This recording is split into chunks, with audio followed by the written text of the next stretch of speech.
বাংলাদেশে প্রতিষ্ঠান তৈরি করে টিকে থাকা কঠিন। আপনাদের এই প্রতিষ্ঠানের সাথে কার্যত আমার কোনো সম্পর্ক নেই। আমি এই প্রতিষ্ঠানের মেম্বার না, এই প্রতিষ্ঠানের সাথে আমার ওই অর্থে কোনো দৈনন্দিন যোগাযোগ নেই। কিন্তু প্রতিষ্ঠান তৈরি করার যে যাতনা, এই পথে যারা আমরা হেঁটেছি, তারা একটা প্রতিষ্ঠান তৈরি হলে এবং সেটি যদি টিকে থাকে, মানুষের মমতা আছে, তার একটা আনন্দ আছে। একটা প্রতিষ্ঠান 1 বছরের মাথায় বেশ কিছু মানুষকে আকর্ষণ করতে পেরেছে। আজকে মঞ্চে যারা বসে আছেন, তাদের পদ পদবি বাদ দেন, সমাজে তাদেরকে শুধু ব্যক্তি হিসেবেই নাম বললে মানুষ চেনে। ওই ধরনের মানুষকে আপনারা এক জায়গায় করতে পেরেছেন। একটা প্রতিষ্ঠানের 1 বছরের যাত্রায় এটা মোটামুটি বড় মাপের পাওয়া। দ্বিতীয় যেটা বিষয়, সার্বিকভাবে আমাদের দেশের দলীয় রাজনীতির প্রতি গভীর বিশ্বাস আছে, এরকম মানুষের সংখ্যা দিন দিন কমে যাচ্ছে, বীতশ্রদ্ধ হয়ে যাচ্ছে মানুষ ওভারঅল আমাদের যে কর্মকাণ্ড। কিন্তু এটাও সত্যি যে রাজনীতিহীনতা তো সমাধান না, ডিপলিটাইজেশন এটাও সমাধান না। অতএব আমরা যারা বীতশ্রদ্ধ, বিরক্ত, ক্রমাগত ভাবে দলীয় রাজনীতি যাদেরকে সাধারণ মানুষকে আশাহত করেছে, প্রত্যেকবার আশায় বুক বেঁধে দাঁড়িয়েছে, আবার আশাহত হয়েছে, তাদেরও কিন্তু উদ্যম ধরে রাখার বিষয় আছে। অতএব যেহেতু ডিপলিটাইজেশন সমাধান না, অতএব প্রতিষ্ঠান তৈরি হলে আমরা একরকম আশা নিয়ে তাকিয়ে থাকি, দেখি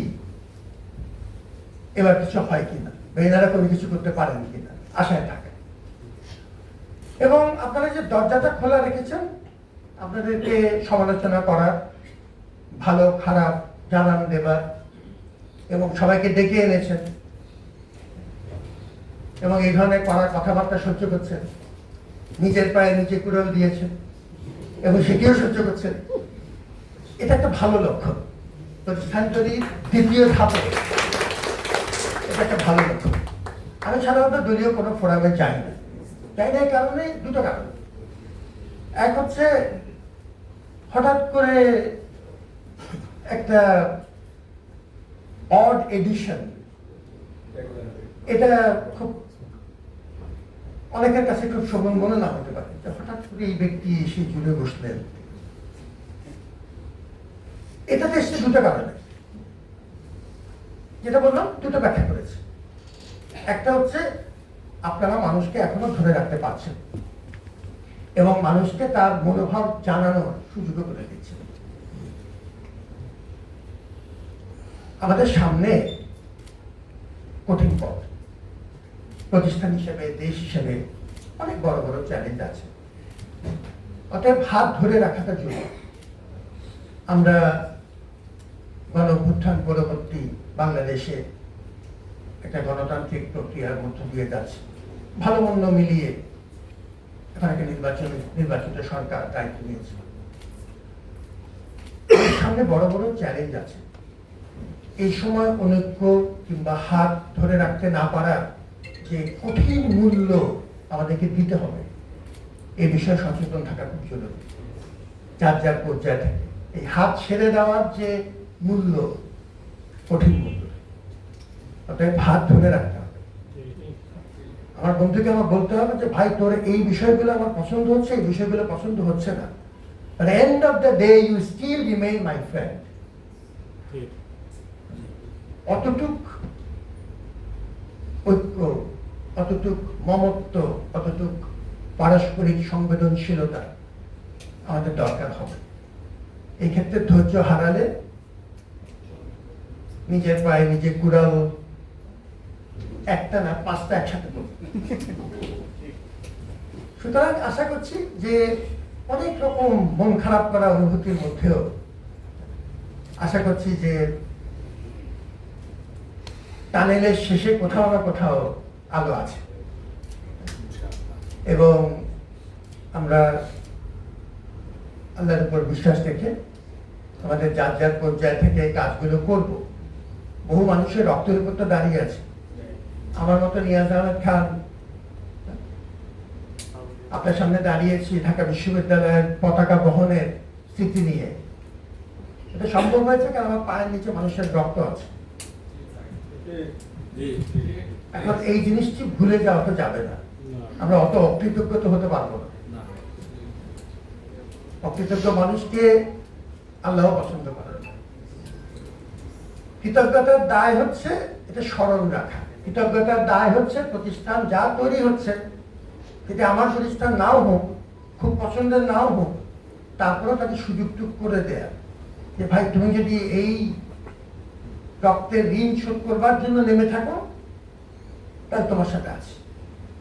এই কথাটি বলার প্রয়োজন আছে। সেই অর্থে যে কোনো প্রতিষ্ঠানের উদ্যোগকে আমি স্বাগত জানাই।